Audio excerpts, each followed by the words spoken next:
Hello, welcome to my channel, Edible Thoughts Makes.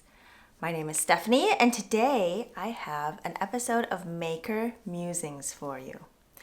If you are new here, a big warm welcome to you, and if you are a returning viewer, thank you for being here. This is an episode of Maker Musings, and I haven't done one in a while. And if you are new here, Maker Musings is basically a more informal, casual chit-chat about anywhere from one to a few topics that have been on my mind, and they are usually related to, not usually, they are related to making in some way or another, not necessarily just to knitting, but maybe making in a greater sense, and topics related to making in a different sense. So not necessarily like an overview of projects or anything like that, but I will have a link to the playlist, or you can just look in the playlist tab for Maker Musings to see some of the topics that I have shared in the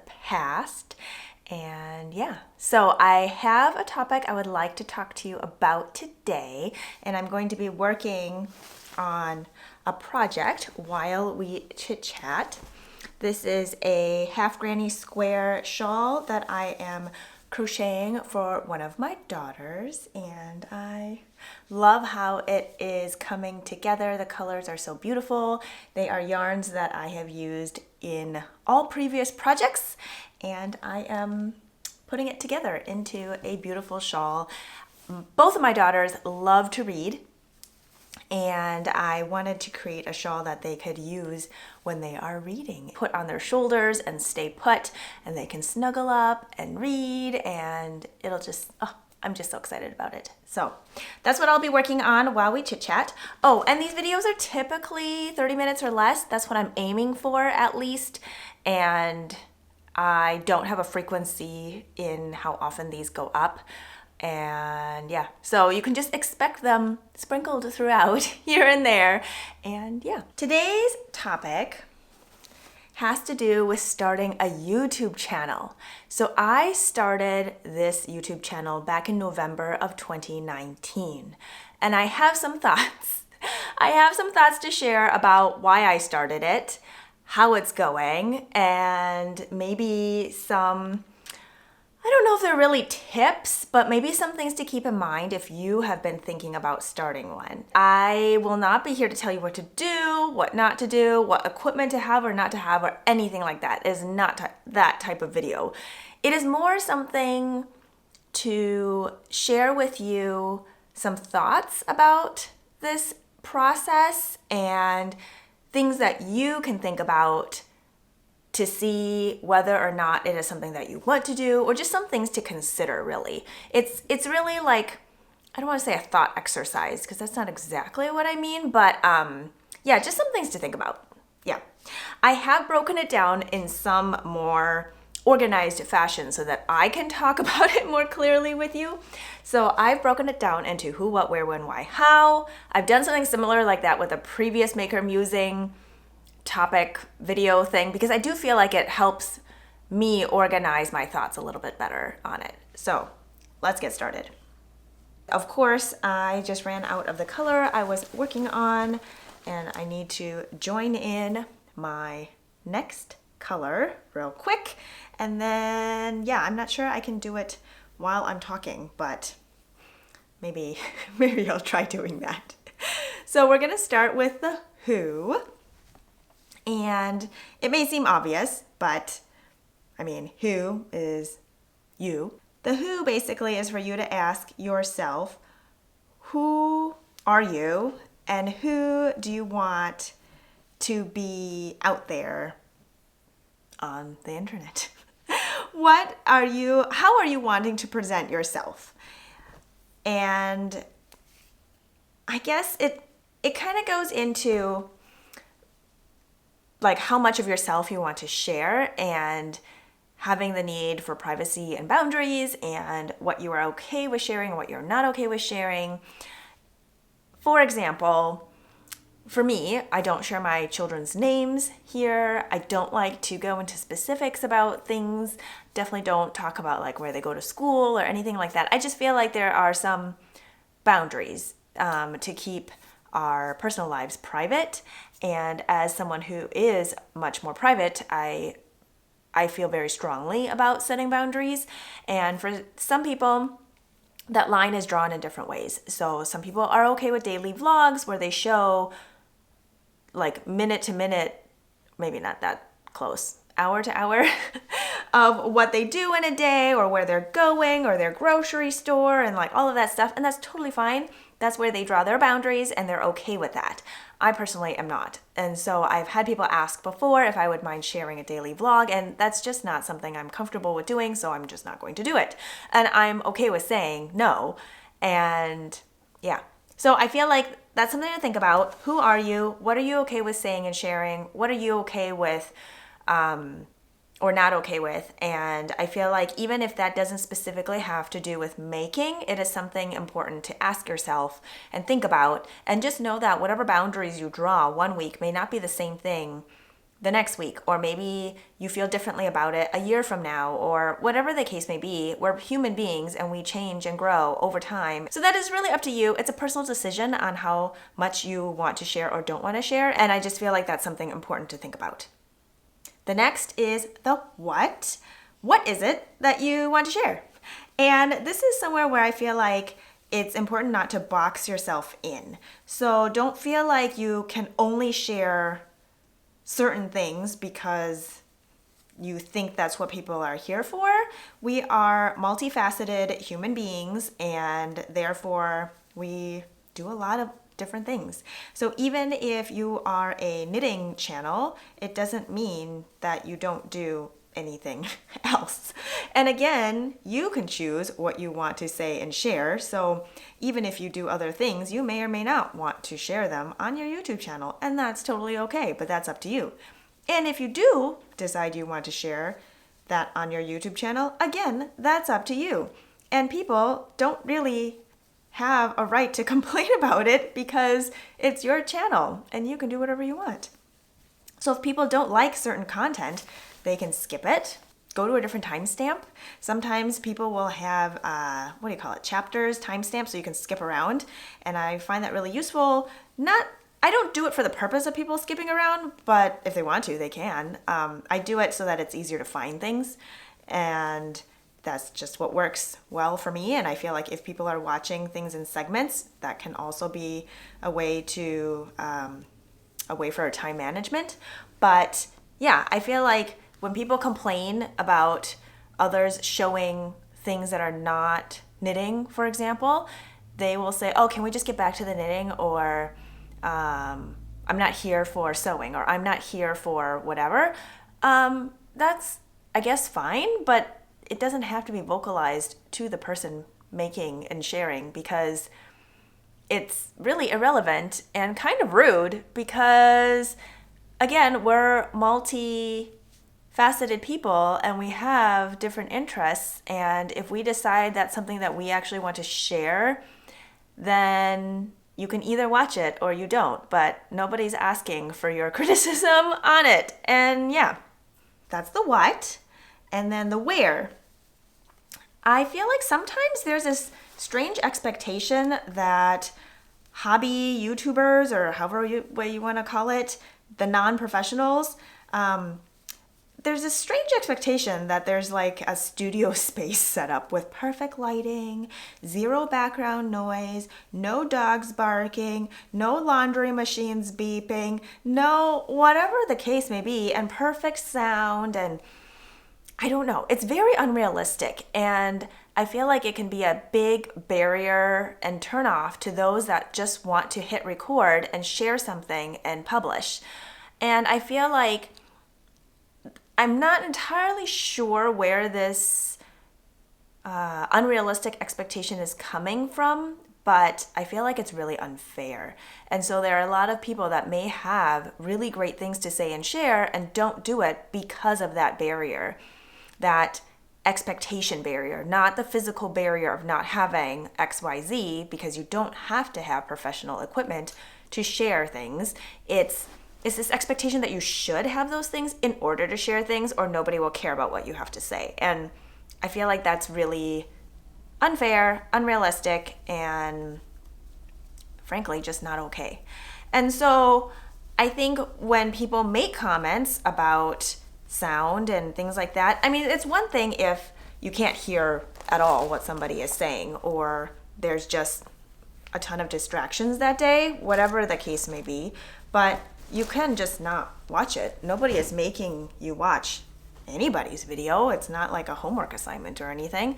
And so maybe that episode is just not for you. Or if it is always that way and it's enough to be bothersome, then maybe that channel is just not for you. Or if the person includes closed captioning, maybe turn off the sound and read the closed captioning. I don't know. There are just other options instead of making comments to the maker who is being vulnerable by being out there in the internet space, and to then be told that they're not good enough basically to be or to exist in this space. I feel like is a problem.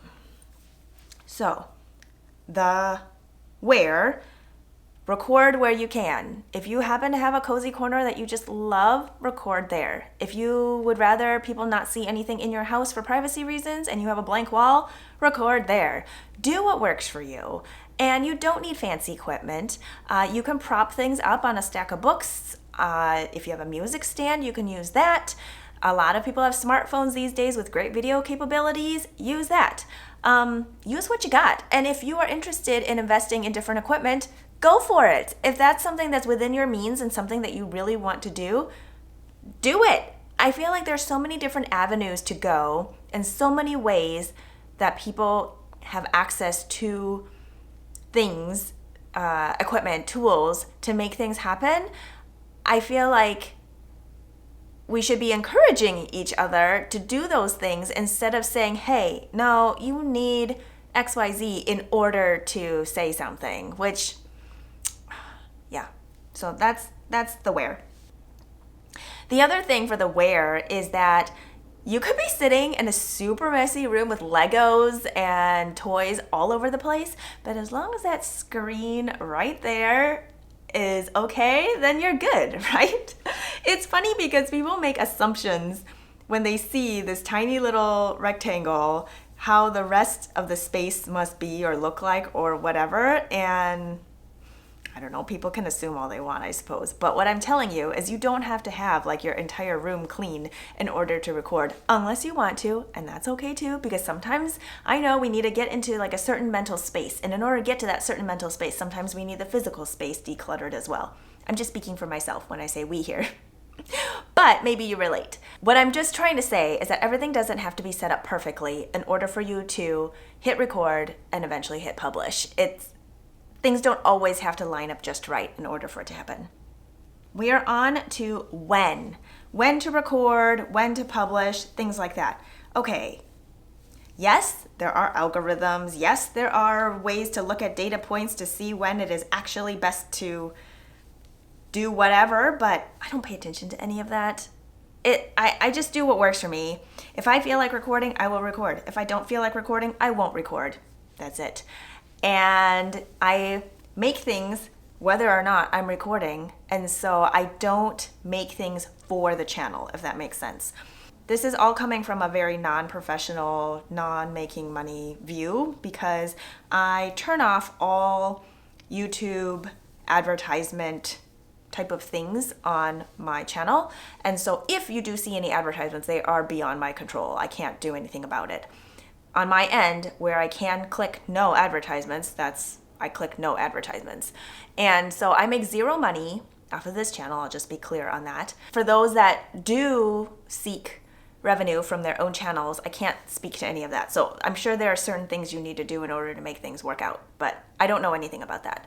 So I feel like the when I record and publish is entirely based on what I feel like doing. And for some people, a schedule works out better, so do what works for you. Some people like to do like a monthly roundup and follow that schedule. Some people like to do a weekly thing and always publish on a Wednesday. Some people like to do bi-weekly. And it really just depends on what works for you. Everybody's schedule is different, and everybody's usable time, everybody's, what do you call it? Free time or time you carve out, whatever. I don't know what you call it. But everybody's time frames of things is just different. So just do what works for you. And if you do need to look at data, what do you call it? Data analysis? I think so. Data analysis for when is best to publish videos or any of that, I can't help you. I don't know anything about that. The why is going back to purpose, which is kind of related to the what. I mean, they're all related, but what is your purpose of creating a channel? What is your purpose maybe with each particular video or just in general with being on YouTube? I feel like that's an important one to think about because for some people, they're on there because they want to see if they can reach, 5,000 subscribers in a year. Or they're driven by numbers and that's what works for them. I will tell you that that is not where I'm coming from. Our whole life, there's so many things that are driven by numbers that we have no control over, that if I'm doing this channel for fun, I'm not going to be measuring any sort of success or anything like that based on numbers, because that I just don't need to do that. If I did that, then I probably wouldn't be here right now. It's not the reason why I'm here. And so again, looking back at purpose, if it is your purpose to get to a certain number, or if you're just driven that way, go for it. But I will say personally, that is not what is driving me, and numbers generally cause me more stress than joy, and so that's not where I am. The last one is how, and the how I alluded to a little bit earlier with like equipment and tools and things like that. Again, if you want to invest in different equipment, go for it. I'm not the resource for that. I don't really know very much. But if you don't want to invest in the equipment and you have a smartphone with video capability, go for that. And if you decide you want to edit, do it. If you don't want to edit, don't. Some people will record live on YouTube and then I think you directly can publish it, so there's no editing involved. But maybe you find editing interesting in another creative outlet, so maybe that's something you want to do. I think for the how, a lot of it just has to do with where you want to go with it. And again, it can change over time. If in the beginning your hurdle is saying that you don't have the equipment, but you have a phone with video capabilities that you can just hit, start, stop, and go with it, then maybe that's your jumping off point. And maybe a few years down the road, if you're still interested, maybe that's time that you want to spend into investing in equipment and trying something else. But basically what I'm saying is you don't have to have fancy equipment in order to get started. And if that's something you want to do later or you want to do a week from now, then maybe that's something that you plan in and work your way towards. But I feel like not everybody has to follow the same trajectory, and sometimes it feels like you're supposed to be always trying to improve, or you're supposed to have to always want more. And I don't feel like that has to be that way. I feel like there are some things that can just stay the way they are, and we can divulge our resources in other ways that we choose to, that it isn't always about having to get better or be better or do more or things like that. I feel like that can oftentimes make us feel like we're just not enough. Like right now it's not enough, or until you have this, then I don't know, things like that. And so I feel like using what you got or seeking what you need, if you're able to do that, then that is maybe a path that you want to take. But yeah, I just feel like there's lots of options. There's more options that can be much more simple than what sometimes external expectations make us feel like we're supposed to feel, or feel like what we're supposed to need. And so maybe that's my overall vibe of this video is that if you want to create a YouTube channel, ask yourself these questions, see if it's something that you actually want to give it a go, and then if you do, go for it. I encourage you to go for it. And maybe YouTube is a little too scary to start, but you have an Instagram account. With a public Instagram account, there's also lots of video options there too, with Reels, and I think you can, I feel like there was an Instagram channel thing at one point.